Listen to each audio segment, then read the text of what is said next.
नमस्कार, आवाज इंडिया में आप सभी का स्वागत है। मैं हूं सीमा।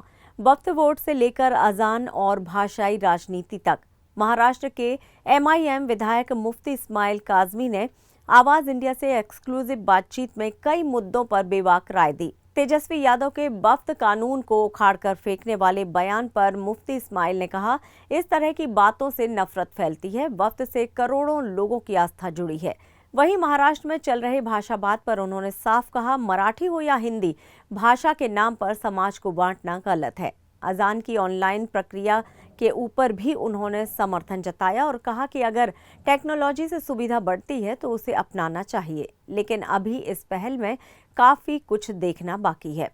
ठाकरे परिवार को लेकर उन्होंने कहा कि अगर उद्धव और राज साथ आते हैं तो ये महाराष्ट्र की राजनीति के लिए अच्छे संकेत हैं। आइए सुनते हैं आवाज इंडिया के वरिष्ठ संवाददाता सर्वेश तिवारी से हुई खास बातचीत में एमआईएम विधायक मुफ्ती इस्माइल ने क्या कुछ कहा है। एमआईएम के विधायक मुफ्ती इस्माइल जी हमारे साथ मौजूद हैं। इनसे बातचीत करते हैं सीधे आवाज़ इंडिया के जरिए। मुफ्ती साहब, तेजस्वी यादव का एक बड़ा बयान आया है वक्फ बोर्ड को लेकर कि भविष्य में अगर उनकी गवर्नमेंट आती है यूपीए के साथ मिलकर तो वक्फ बोर्ड का जो नया कानून अमेंडमेंट जो लाया गया है उसे उखाड़ कर फेंक देंगे। वो अपने स्टेट की बात कर रहे हैं, बिहार की। हम महाराष्ट्र में रहते हैं, लेकिन हमारे सामने संविधान है।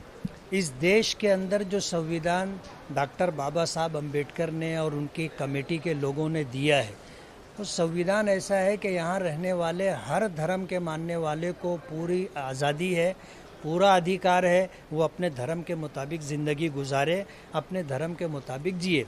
मेरा ये बोलना है कि वक्फ जो कानून है ये इस्लाम धर्म का अटूट हिस्सा है, और ऐसा नहीं है कि देश आज़ाद हुआ तो वक्फ आया।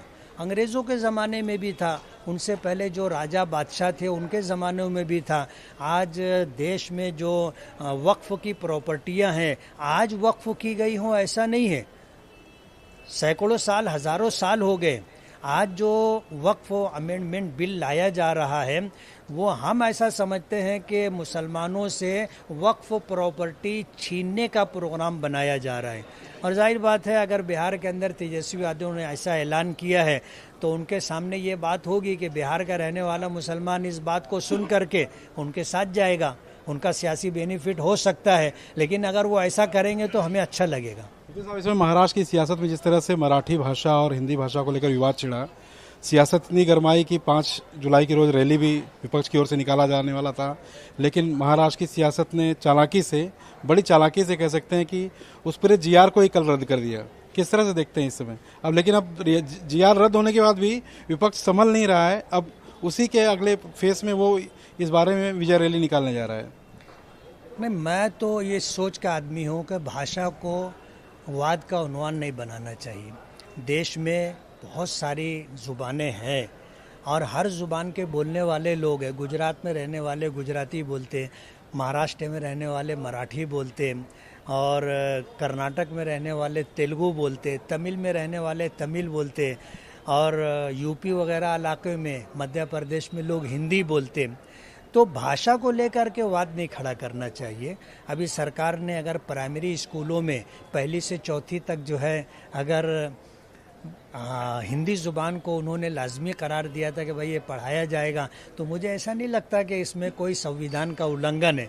लेकिन अगर किसी का अपना कोई सियासी बेनिफिट है और उसको ले करके इस तरह वाद पैदा किया जा रहा है और फिर सरकार भी एक कदम आगे बढ़ करके अपने सियासी बेनिफिट के लिए एक कदम पीछे हट जाती है, तो ये तो दोनों तरफ इस तरह हो रहा है। मेरा ऐसा मानना है कि भाषा को लेकर के वाद नहीं पैदा। जीआर रद्द होने के बाद तमाम सोशल मीडिया पे कुछ बातें आई कि महाराष्ट्र में ठाकरे ब्रांड अभी भी है, क्योंकि राज ठाकरे, उद्धव ठाकरे के एक होने की अटकलें काफ़ी महीनों से लग रही हैं। और जिस तरह जीआर रद्द हुआ, एक साथ रैली निकालने वाले थे, ठाकरे ब्रांड अभी भी मार्केट में है।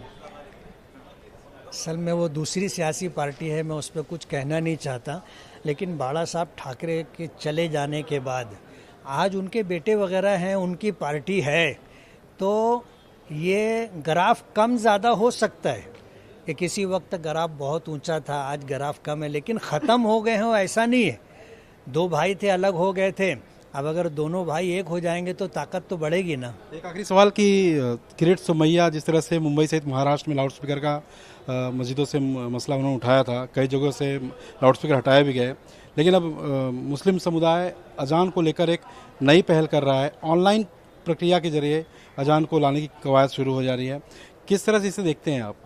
नहीं, अजान जो है वो मस्जिद में बाजमात नमाज हो, उसके लिए एक तरीका है लोगों को बताने के लिए कि मस्जिद में नमाज का टाइम हो गया है, आप नमाज के लिए आओ। अजान देना हर मस्जिद से ज़रूरी है, अजान दी जाएगी।